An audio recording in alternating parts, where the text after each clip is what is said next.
A leading civil rights activist from the United States has found herself in the middle of a row about race. Rachel Dolezal, a community leader from the National Association of Coloured People, had presented herself as a black woman for years until a local TV news station and Dolezal's parents revealed that she is, in fact, white. Regina Vaidyanathan has more from Washington.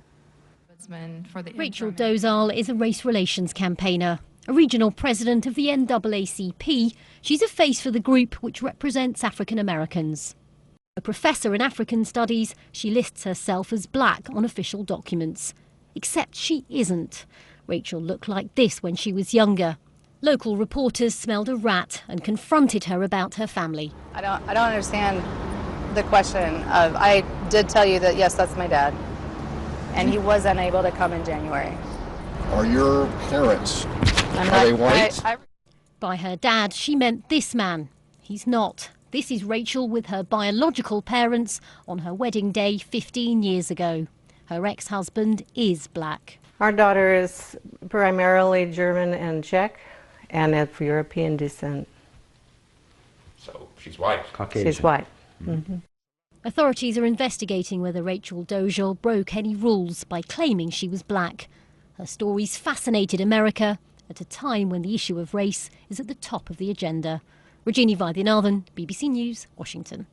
Rachel Dolezal has given an interview to CBS News in the United States, and she was asked what she would say to those questioning her ethnicity. Those who are questioning, or those who are just reading the article? I mean, you know, because so the article, I feel like the article is what's questioning, and really it's Larry and Ruth Ann who are questioning. And so what I say to them is, you know, I don't give two what you guys think. The president of the NAACP, who we think is a black woman who says she is the victim of hate crimes, might not be black. That seems like a misrepresentation.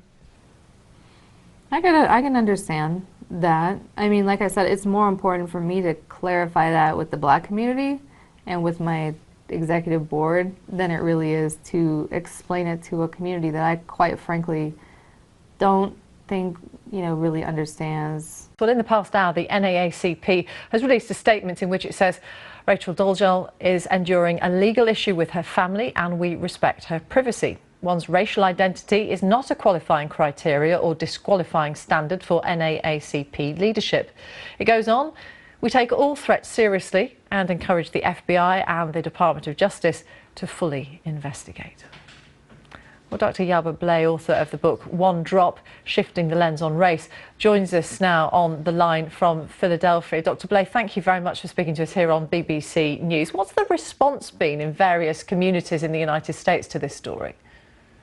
Well, the internet has been set on fire. Folks are, I think, questioning and trying to figure out what happened and also trying to figure out who she is. I've seen the lines drawn between those folks who support her and ultimately support the fact that she's been doing social justice work for many years.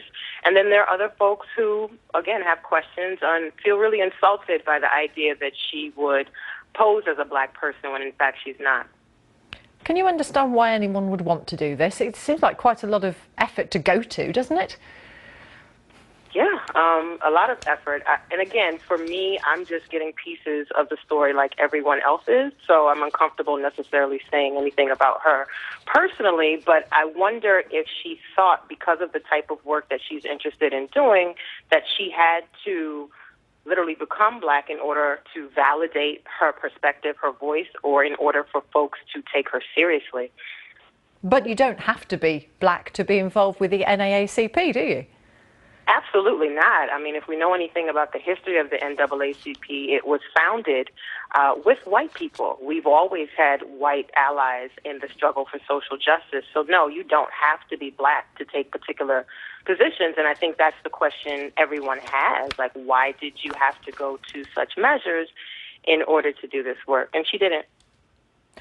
I wonder whether it matters how you identify yourself. I mean, I've been reading about some people's views that, you know, if you're born female but you identify as male later, nobody has a problem with that. That's increasingly that's respected. How different is it when we're talking about race rather than gender?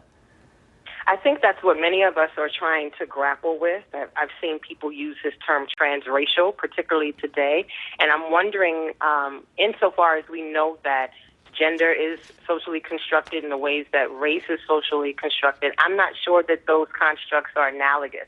So yes, I understand transgender identity. I don't know that we can draw the same parallels for transracial identity. For me, I think the question becomes, what does it mean to be black? And so as a black woman, when I see the pictures of Rachel Dolezal and I see her hairstyles, I see the things that she claims to be interested in, it does make me uncomfortable to think that someone thinks that that's the only way to perform blackness. I know that blackness is much richer than that. We have a vast culture all over the world, and we are not a monolith, so we all don't do the same thing. And unfortunately, it appears that she went to the extreme measures, if you will, or the most stereotypical measures in order to perform her blackness. And I think that's what makes many of us uncomfortable. Well, you address this partly in your book, the one-drop rule. At what point are you black and at what point are you white? Right. And in the history, and I'm not sure that it functions in the same way in the UK, but in the United States, historically, whiteness has been defined as pure. So this idea of anyone of mixed heritage cannot be white. Now, we know that that's a myth, that there is hard to come by this idea of a pure white race. But in the United States, the one-drop rule literally said that if you had one drop of black blood, you were therefore black. So what's interesting is that in my book, I interview many people who identify as black, African American, and they use various terms to connect to blackness, but many of them don't look black in the stereotypical ways that we think of blackness. And so the book is about talking about their experiences. What does it mean to be black when you don't necessarily look black, when people question your identity? So in the book, there are many women who don't look unlike Rachel Dolezal. So that's what's interesting. Prior to her being outed, if you will, by her family, I don't know that a lot of people would have necessarily automatically written her off because of the way that she looked. Because black people, particularly in the United States, come in all ranges of shades, hair textures, all kinds of phenotypes. So it's not that she couldn't be black.